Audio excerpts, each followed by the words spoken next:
गीता दर्शन की अनंत यात्रा के मेरे सहयात्रियों, सच्चिदानंद घन परमात्मा सर्वत्र आनंद रूप से विराजमान है।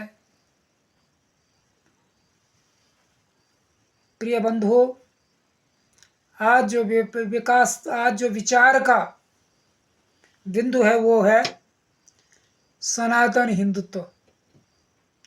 सनातन क्या है? प्रिय बंधुओं, हमारे सनातन समाज में जब विकार आया तो देश ने पराभव देखा। वो क्रमशः इस्लामी आक्रांताओं के द्वारा पहले देश को पददलित हुआ, उसके बाद अंग्रेजों के द्वारा, और आज भी स्थिति आज़ादी के बाद भी कोई बहुत बेहतर नहीं है। आज भी जो देश में जातियों के नाम पर, पंथों के नाम पर, भाषा के नाम पर और मजहबों के नाम पर जो कलह हो रहे हैं, वो राष्ट्रीय एकता को बहुत कमजोर कर रहे हैं। प्रिय बंधुओं, सनातन जीव मात्र में एकता के सूत्र तलाश करने का नाम है। मनुष्यों के तो क्या कहना। जैसे कई वीडियो जाते हैं, कई बंधु बताते हैं कि बहुत सारे,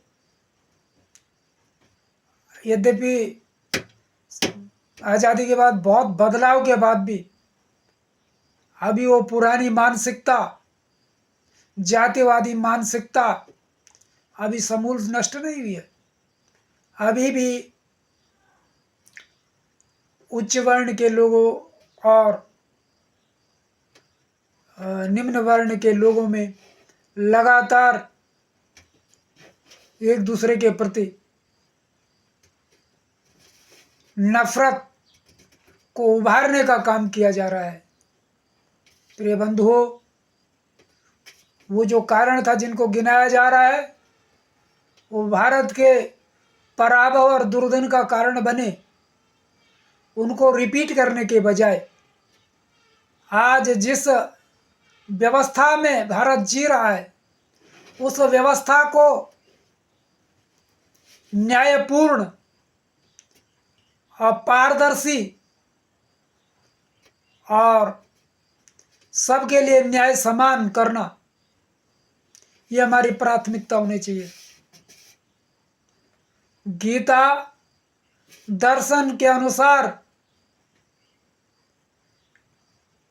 प्राणी मात्र में परमात्मा है, और एक ब्रह्म ज्ञानी के लिए चींटी से लेकर हाथी तक उसमें कोई ज़्यादा, एक ही ब्रह्म उसमें देखा जाता है।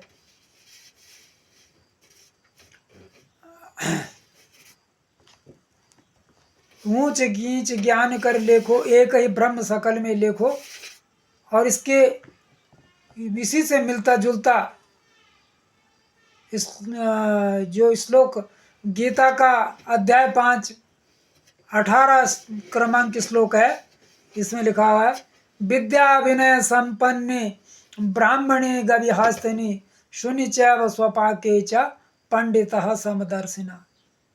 यानी समदर्शी व्यक्ति के लिए तो विद्या विनय से संपन्न ब्राह्मण, एक चांडाल, हाथी और गाय, कुत्ता, सब में एक ब्रह्म समान रूप से है, समान रूप से में प्राणी है, समान रूप से सभी दया करने के योग्य हैं। ये धारणा हमारे सनातन हिंदुत्व की है। लेकिन बड़े अफसोस की बात है कि आज हम कोई न कोई विग्रह का सूत्र तलाश रहे हैं, समता के बजाय विग्रह का सूत्र तलाश रहे हैं। ये उचित नहीं है। कहीं पर मनुस्मृति के को लेकर आज ढोल पीटा जा रहा है कि मनुस्मृति मनुस्मृति। अरे मनुस्मृति में जो था वो आउटडेटेड संविधान है, उसका दुष्परिणाम देश ने देखा। क्या आज फिर से देश को पराभव की ओर जाना है, जो आज फिर से देश में जातीय संघर्ष चलता रहे, मजहब के आधार पर संघर्ष चलता रहे। इस देश में जन्म लेने वाला प्रत्येक व्यक्ति भारत माता का प्रिय पुत्र है। उनमें आपस में समता होनी चाहिए, ममता होनी चाहिए, और आपस में एक दूसरे को मिलजुल कर चलना चाहिए,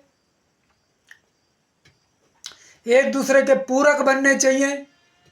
ये समाज में अगर हम एक दूसरे को नीचा दिखाते रहेंगे, इस प्रकार कलह करते रहेंगे, तो विदेशी ताकतें जो हमारे भारत को कमज़ोर करना चाहती हैं, उनको पर्याप्त अवसर मिलेगा। प्रिय मित्रों, नेताओं के द्वारा जो समाज को बांटकर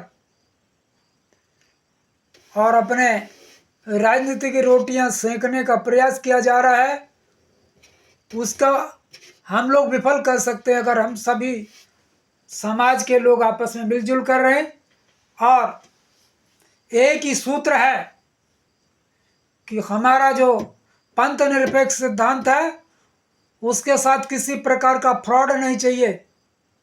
हमको किसी का भी उत्पीड़न हो, पूरे समाज को एक साथ खड़ा होकर उस उत्पीड़न का विरोध करना चाहिए।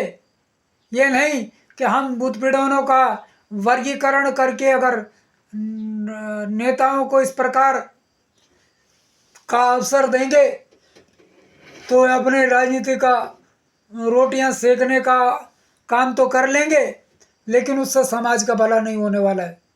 उदाहरण के लिए, अगर कहीं पर कोई दलित वोट अधिक है, तो वहाँ पर कुछ नेता चले जाएंगे वोट बैंक के रोटी तला सेकने, बोलेंगे दलित उत्पीड़न हो रहा है, और वहाँ पर जाके खूब जोर शोर से प्रदर्शन करेंगे। लेकिन जहाँ पर वही दलित अल्पसंख्यक होगा, बहुत कम होगा, वहाँ पर वो नहीं जाएंगे, क्योंकि उनको पता है कि वोट का तो लाभ होना नहीं है। हो सकता है जो कुछ सवर्णों के वोट मिलेंगे वो भी धार लग जाएं। तो इस प्रकार की जो व्यवस्था है, ये समाज समझे नेताओं की चाल को, और जिस दिन हम नेताओं की चाल को समझने लगेंगे, उस दिन हमारे जो विकास के मुद्दे हैं, वो सांप्रदायिक और जातीय विद्वेष फैलाने वाले नारों के नीचे दबकर नहीं रह जाएंगे।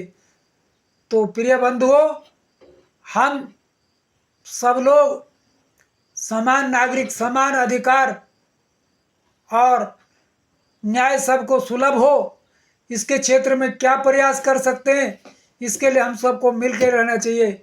न्याय धन पद प्रतिष्ठा वाले के जेब का खिलौना बनकर न रह जाए, इसके लिए क्या प्रयास कर सकते हैं, ये सभी को मिलकर करना चाहिए। धन्यवाद। जय हिंद, जय भारत।